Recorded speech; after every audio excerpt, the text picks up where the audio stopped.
Hi there, friends. I was talking with John Dunbar about a fender for his fat tire bicycle.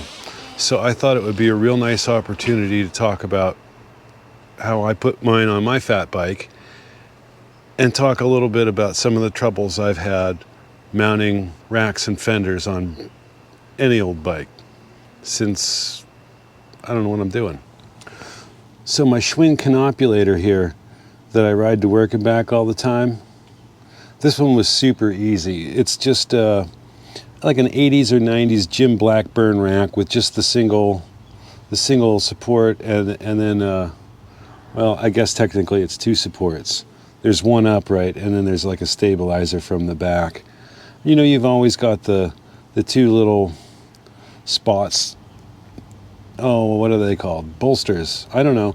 Well, they're the spots that are drilled and tapped for racks and fenders on your rear dropouts. This one was super simple. It fit real easy. The fender is Planet Bike, whatever. Where it gets weird a little bit was the long chain stays on this bike, and I had to find some kind of hollow tube to cut down and space out the fender where it mounts between the chainstays so that it wasn't all goofy. When I originally put it on, it was all goofy. And I'll link to the video for this bike so you can see how it was when I put it on. So that one was super simple. The crosscut was pretty easy too. That's an Axium Rack, which is the same brand that's on my fat tire bicycle. Obviously not as fat. I used some of the spots on the rack. I don't know what it's called, but it's the spots on the rack that the rack mounts to the bike. I don't know. But I used some of those to mount the stanchions for the fender. And that worked out pretty well because sometimes you gotta jimmy stuff around. And it seems like that's more often than not, but what do I know? Obviously that rack's a little more adjustable and a little fancier than the 90s Blackburn. And I apologize, well, I don't apologize, but if you're wondering why I have these clothes on, I had some outdoor work to do out in the middle of nowhere, and these are the appropriate clothes to do that kind of work. So, let's talk about my trek and some of the troubles I had with that, and then we'll get on to how I did my fat bike.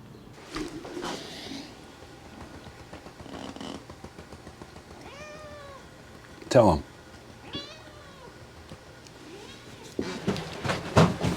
We'll have to turn off the fan first. Remember last video I told you everything was right where I left it?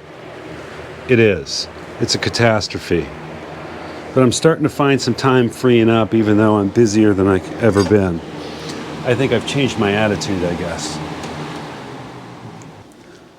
So this is my Trek 7900. I think it's 1992. I refer to it often as my gravel getter. Because to me, those 90s hybrids are really just like kind of early unconventional gravel bikes. So what's important here, when I got this, I'm always kind of been a guy that thinks every bike needs a rack and fenders. I never did get a rack on here.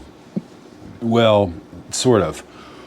But the fenders, I think, are too small for the size of tires I'm using. And the way this bike is, it interferes with the derailleur for the front because this has got a triple. So I modified it. Well, first I changed the derailleur thinking that that would help, and it did not. It made it worse. So I cut the fender back so that way it keeps me dry, but then it dumps all the slurry down right onto the drivetrain. So that's kind of crap.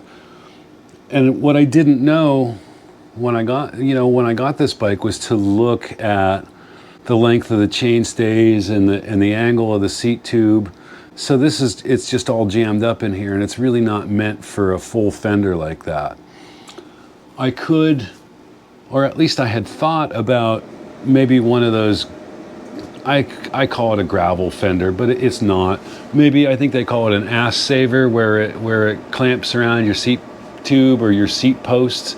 I would have to do the seat post because of the brake, the cable for the geez, my brain's gone. the cantilever brakes. V brakes, I might be able to get away with it. So I tried and I fiddled and I fussed and I jimmied and I rigged, but it's just really like, this bike is not meant for a full fender. It just doesn't work out well. So now let's talk about the fat tire bicycle and the rack and the fender, because that actually worked out really well, even though it's not meant to have a full fender, and it doesn't have a full fender. It has 3/4 of a fender. I should mention to you, one time I built a fender out of corrugated cardboard for a mountain bike, and I haven't seen that video in years, and it might be really terrible, but I'm going to link to it right here. I'd like to tell you that my last video, John had said he's got a couple of fat bikes of his own, and he likes riding them, and they're like riding a waterbed, and that's just the funniest dang thing to me, because he totally nailed it. So thank you for that. I'm going to keep that in my back pocket. Maybe I'll keep it in my front pocket with my microphone. Rex, I'll be right back. So my fat tire bicycle is not fancy at all. It's pretty much bone stock. But what I did was I bought these Fender Big Buck. What I did was I bought these Planet Bike Big Buck fenders that we had at the shop when I was working there. And I'm not working there because of school right now, and because nobody cares about bikes right now, so business is slow. So stop by and see them and tell them I sent you. We had them at the shop, and they're meant for a fat bike.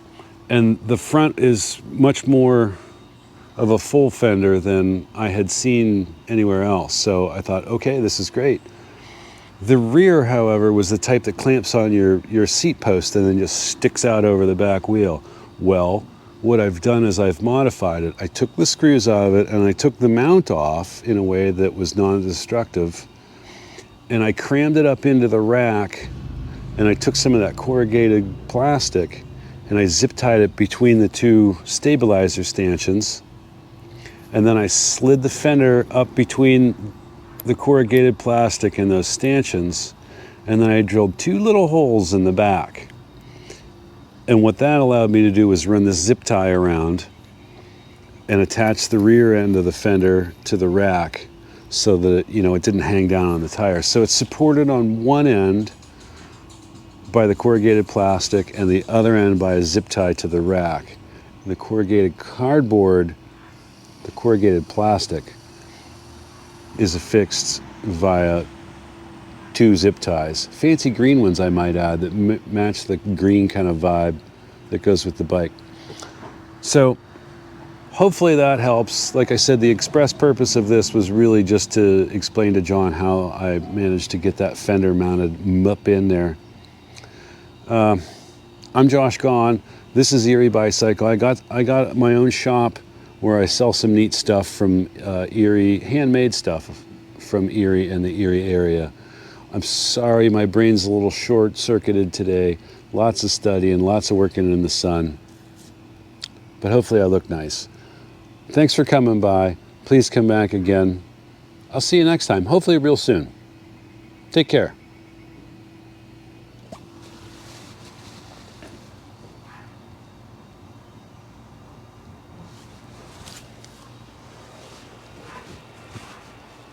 Maybe we could organize the flowers to, no. Okay.